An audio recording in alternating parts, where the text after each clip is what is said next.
is Gihan Hyde, and I am the founder and CEO of Communique, the ESG strategy and communication advisory firm.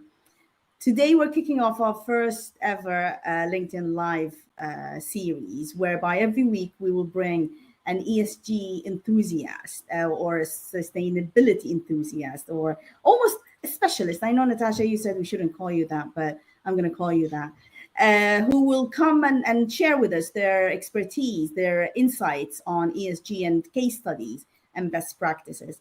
But before we do that, I'd like to just introduce you to Communique. We are an advisory firm that helps organizations to integrate sustainability within their business model, communicate it effectively and clearly, and finally train and change the mindset of their employees so that they can understand what role do they play in the ESG/sustainability journey. We are a B Corp certified, and because I have an amazing team behind me, I can focus on me for a change. So I am the UK CEO of the year. I'm also LinkedIn top ESG voice for the UK. And finally, I am one of NASDAQ's family from a mentee and a mentor point of view. So to kick off the series, we have the one and only Natasha Plowman. Natasha, thank you so much for coming on board. And can you introduce us to yourself? Thank you very much for inviting me. And, you know, being the first is always a kind of something to live up to.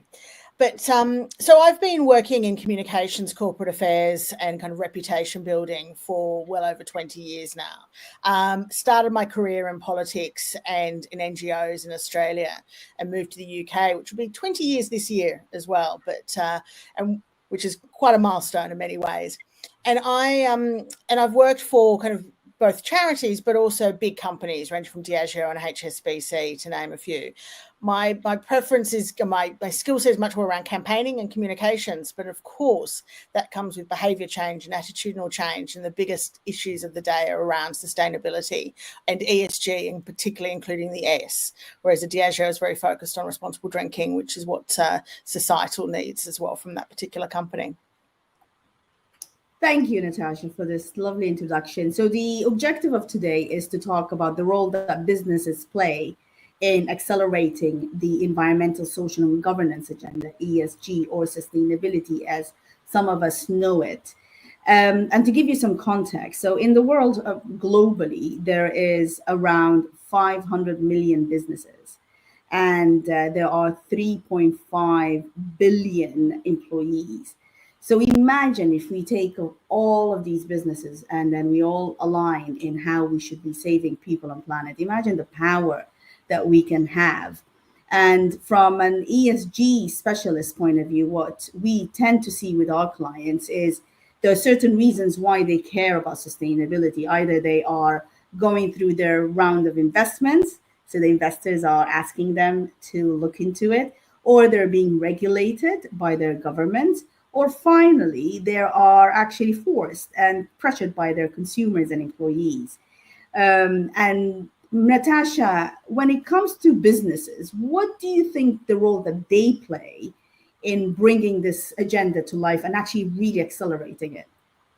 I mean, business has a huge role to play, and they have that's just stating the obvious around, you know, they have a license to operate, they're operating in society, they're using resources, they have an impact on the products or the services they're providing that kind of translates to people and to planet. So if we take the planet from particularly, when a business is drawing on natural resources or impacting nature, then we need to kind of assess and truly understand what that impact will be. And they need to have a responsibility about that. Now, unfortunately, for a long time, that responsibility was something that people just haven't really considered within the risk statement or the risk profile of that business. And increasingly that's changing.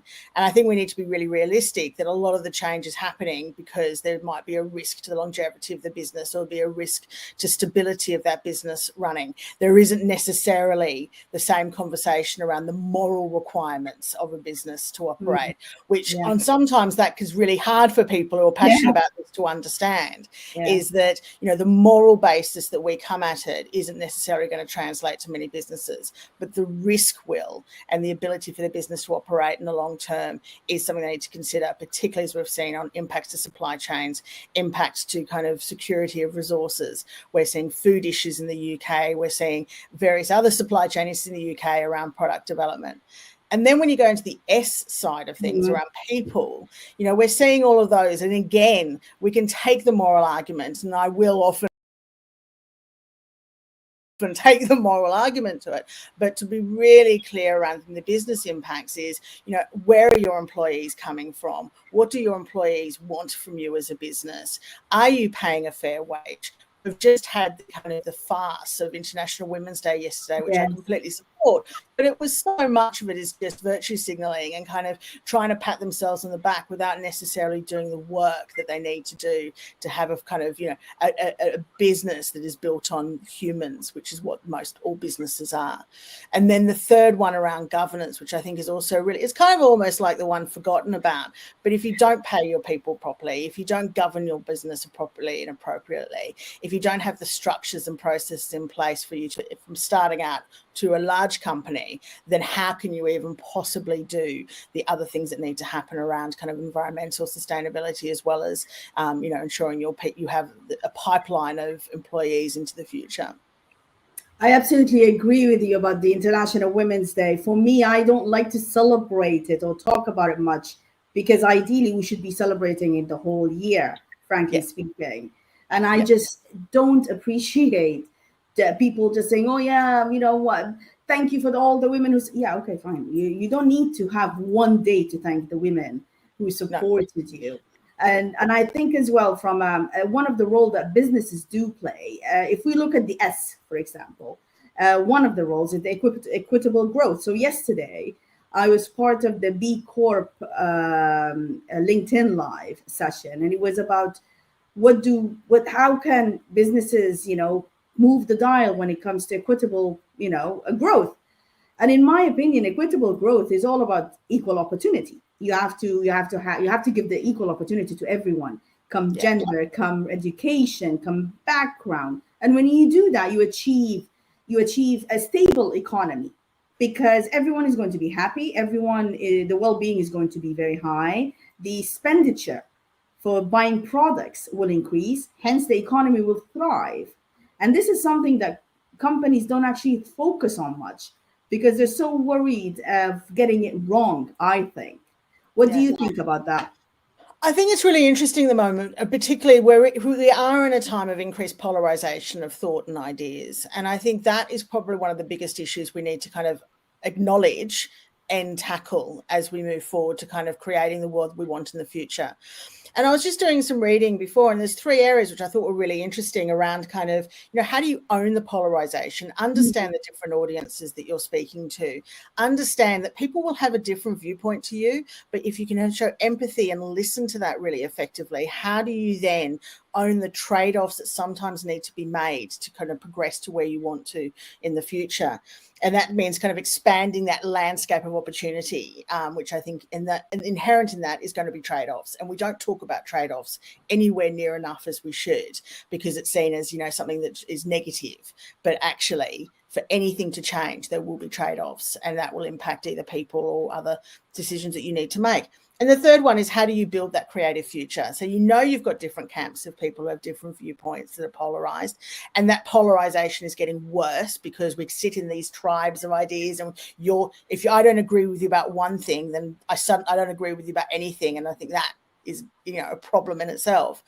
But then we're not creating the future we want. That's kind of, you know, and people are scared. I mean, this is the, you know, anyone who does analysis around the Brexit vote or kind of the rise of Trump in America, it's generally come from people being quite rightly fearful and scared for their future and their children's future, and not understanding the change that may be happening and not being brought on that journey, and then being constantly told you're wrong.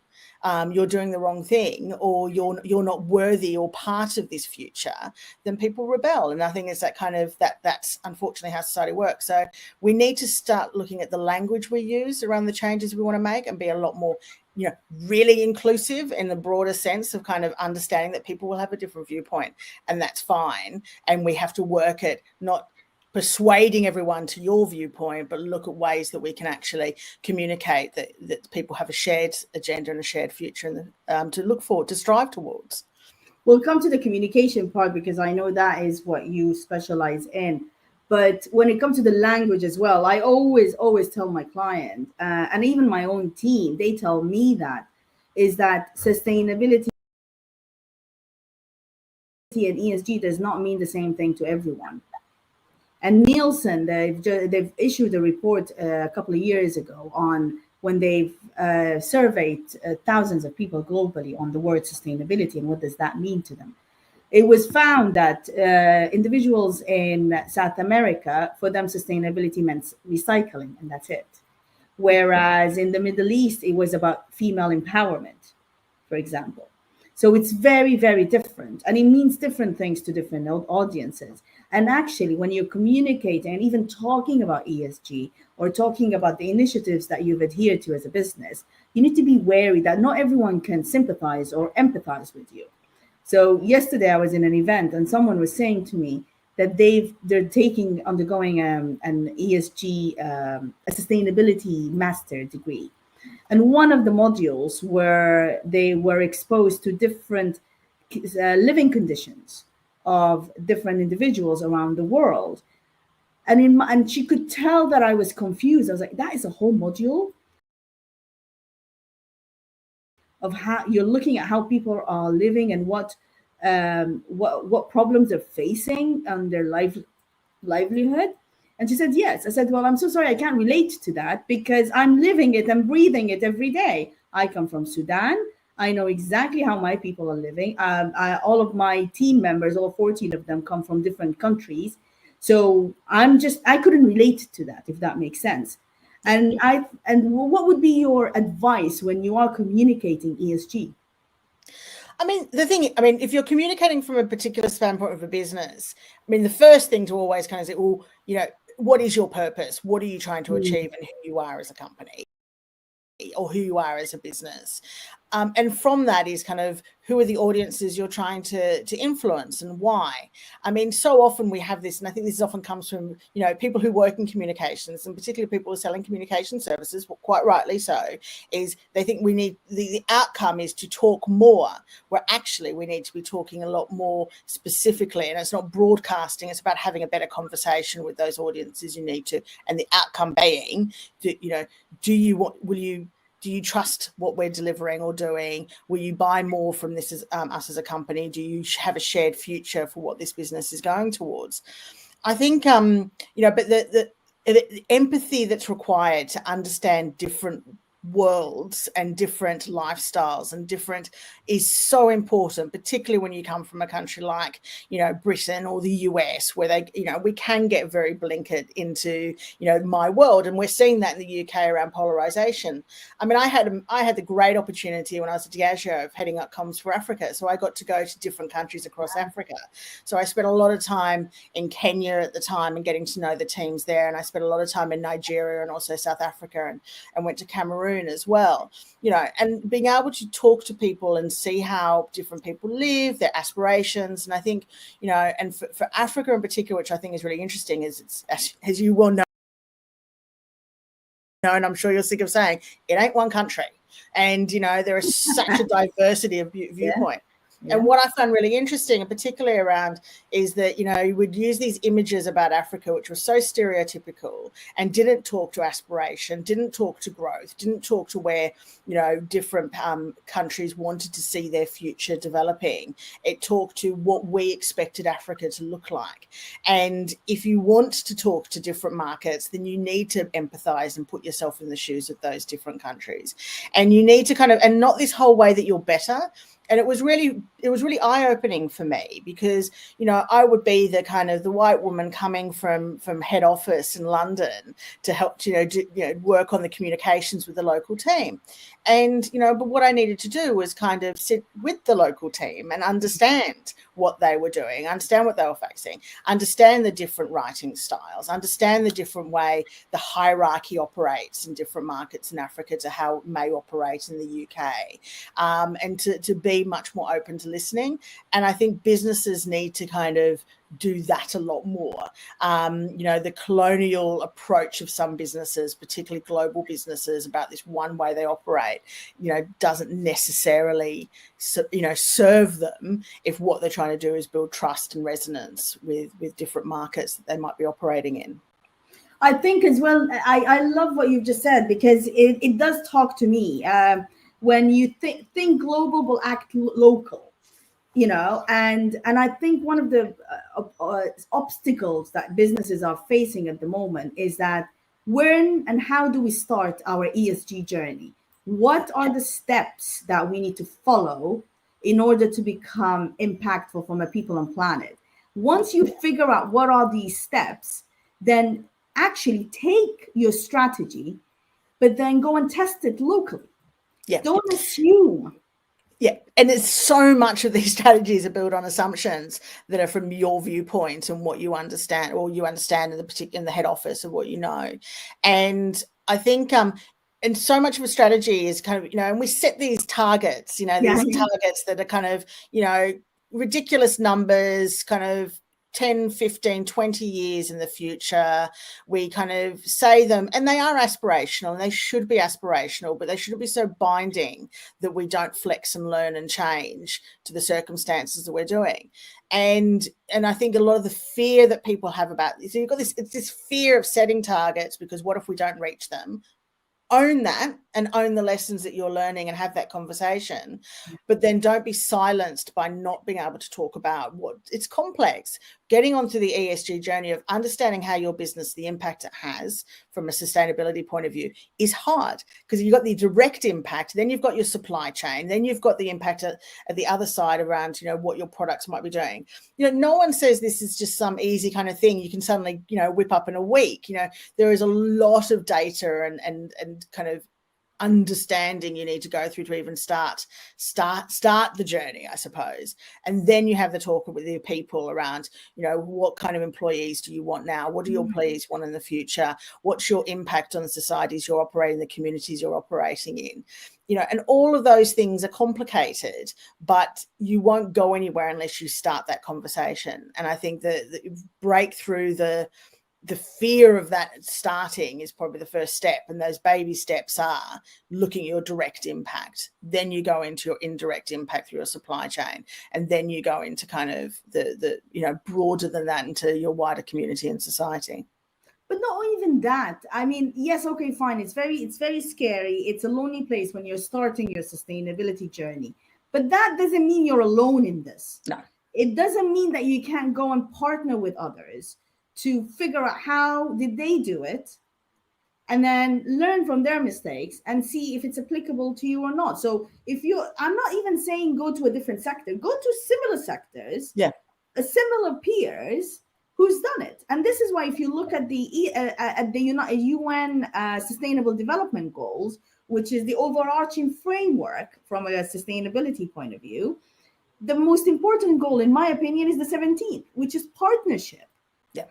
I personally cannot deliver as Communique and my team, we will not be able to deliver a service if we do not partner with the right technical expertise, because no one knows it all. It's a new thing.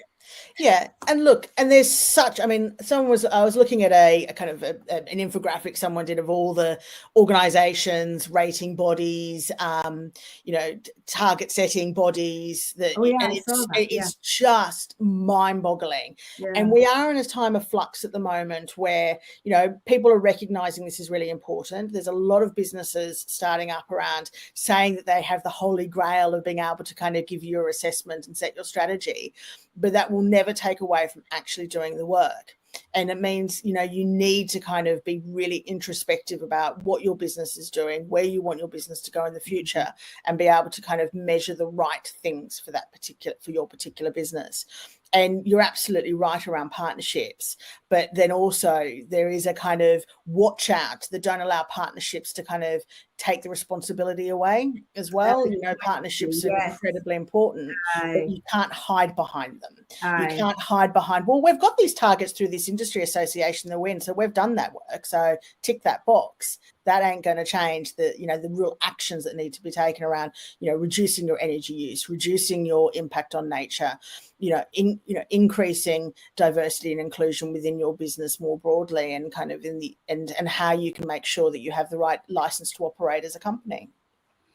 That actually brings us very, very nicely towards my next question, which is, now that you have the right partnership in place, now that you know all the steps you're doing as an organization, from your long-term career, what are the mistakes that businesses are making when they're communicating sustainability or ESG? Or even regenerative. Gosh, there's so many. I know the language is just confusing in itself. Yes. It's so broad. Look, I think, you know, the simple thing is, who cares? Who cares what you're doing? You know, why, you know, really take a step back and analyze who actually, you're doing the work, it's a given. Yeah. Why do you really understand? Why do you feel the need to communicate it externally? What will change with the communications that you want to do? Now, there are, you know, you have to ask those questions. And if it is about being self-serving, then really take a good hard look at what you're trying to achieve and why. But if it is about, we want to talk about this because we're really excited by it and we think it will help this audience, or we want to talk about this because we've recognized for our consumers, our suppliers, our shoppers, the people who kind of purchase our business, particularly from a B2B perspective, they need to hear about it, and this is a way of them having that conversation.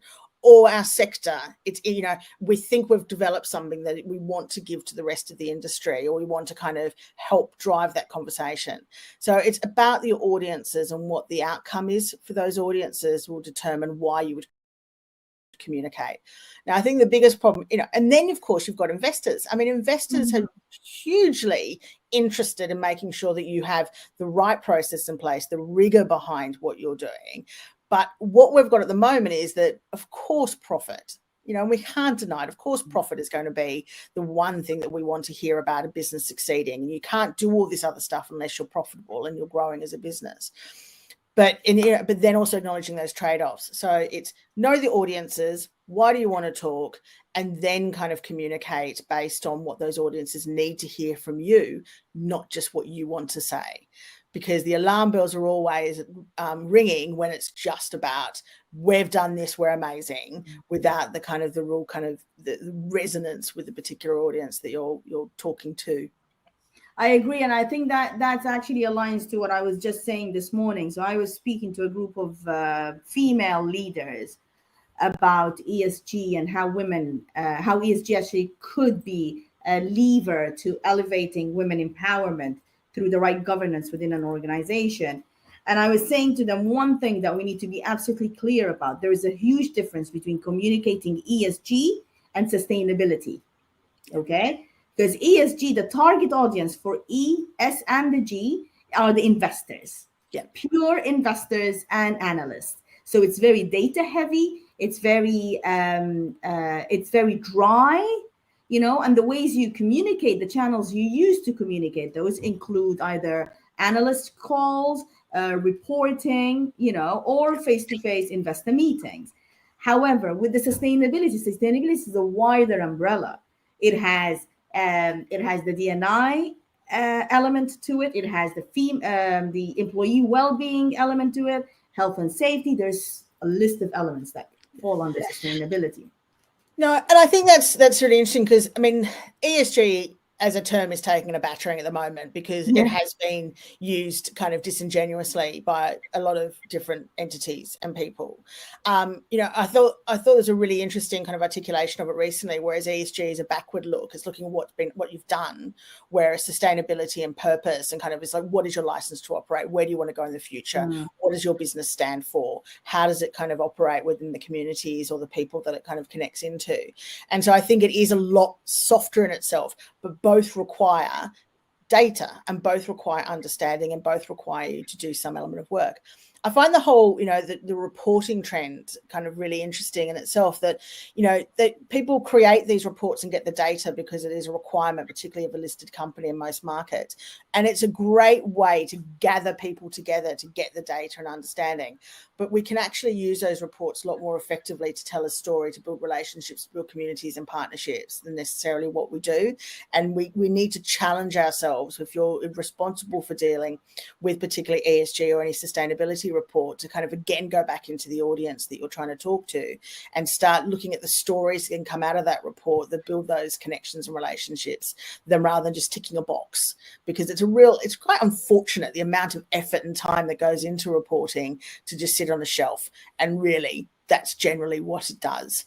Whereas it can be a really powerful tool to communicate with people and to kind of have an evidence base of what you're doing and also what you might want to do in the future and how people might partner with you.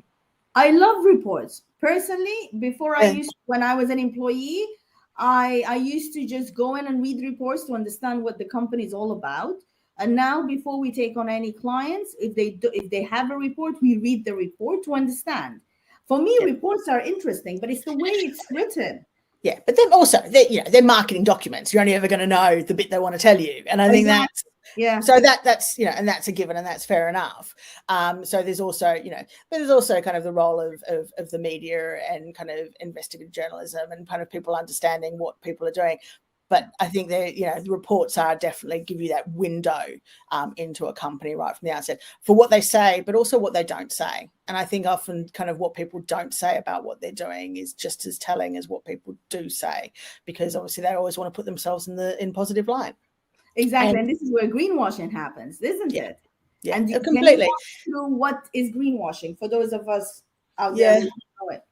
I mean, greenwashing is a really interesting debate, and I think businesses are really in a situation of damned if you do and damned if you don't. And I think that's kind of that's a real problem at the moment, because you've got audiences who want almost want to kind of monitor every business to call them out being seen as greenwashing, or there is an automatic assumption that business is greenwashing when they're talking about what they're doing. And there's whole levels of greenwashing, and I really like what Planet Tracker have done around the Hydra, but what they've also done is created a little bit more fear in people. As soon as they say anything, they could be accused of greenwashing, green lighting, green labeling, green hushing, and that can be problematic in itself. And I think, but greenwashing is in, using marketing and your public communications to shine a light or to intentionally paint a picture that you're doing better than what you're actually doing.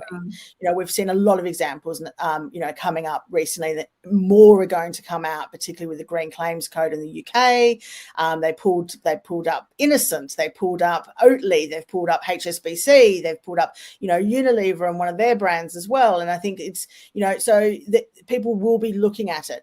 My biggest concern over greenwashing is actually green hushing, where it will stymie conversation, it will stymie debate, because we already know people are fearful of being accused of greenwashing. We know people are fearful of kind of starting on the journey to kind of unearth what they could possibly do. And what I don't want to see is the debate and the conversation reduce because of these legislations. I want them to be there, something that's an empowering point rather than something that will stop that conversation, because sustainability issues have been going for a long time. I remember marching on the streets and kind of when I was a teenager in my 20s in Australia about kind of environmental issues. And so, but now we've really got businesses' attention, and I think we need to kind of bring them with us rather than kind of business always feeling as if they're going to be on the back foot or attacked for anything they may say. But if you're disingenuous about it, then fair game. I genuinely have a problem with green hushing. I don't have a problem with greenwashing, because at least you're brave enough to talk about it, but greenwashing, and it just boils my blood when I see companies who are doing so well. And the only reason I know they're doing well is because I know their employees. And I just say to them, guys, talk about it. Yeah. Say something. And they don't want to be. Then why? Yeah. But are they not talking about it because they don't feel strongly enough about it, or they're not talking about it because they're scared that it will unearth? I mean, the HSBC example, I think, was a really interesting one, because, you know, they were using philanthropic money to invest in trees. You know, they have ring-fenced some money to help their customers become more sustainable. But, you know, and so the ads were true, but it was the total bank impact, which is also not great. And, you know, I'm not excusing it, you know, disclaimer, I did work at HSBC. So I think it's, but, you know, but they took the total bank impact. And, you know, so the learning for that is, yes, talk about what you're doing, but don't make it seem bigger than what it is in the totality of what the bank is doing or what your entity is doing. So don't, and that would be green lighting, I suppose, if you use the Planet Tracker Hydra. But be more honest around, yes, we're investing this, and this is X proportion of our philanthropic budget, or yes, we're kind of putting this into, you know, green financing or financing green projects, but that is what percentage of our total book. And that's the thing we need to be a lot more honest about, and kind of where that is where you want to be in the future as well. Well, Natasha, you have definitely given us a lot to think of. It is almost time. And before we go, is there any questions that anyone would like to ask before we bid you farewell, as we are coming towards the end of our session? Well, I can't see anything popping up, so I'm assuming we've done an amazing job as usual. And so, yes, thank you. And if anyone would like to get in touch with you, Natasha, how can they do that? Please do. You can find me quite easily, I'm sure, on LinkedIn. Connect with me, have a chat. At the moment, you know, I'm doing some consulting and contracting work. So if you need some support, particularly on communications, or you want to have a talk around what your business is doing and how you might want to be communicating in the future, then please get in touch as well. Please do get in touch with Natasha. Excellent. Thank you so much. Thanks, Natasha. Thank you. Bye. Take care. Bye-bye.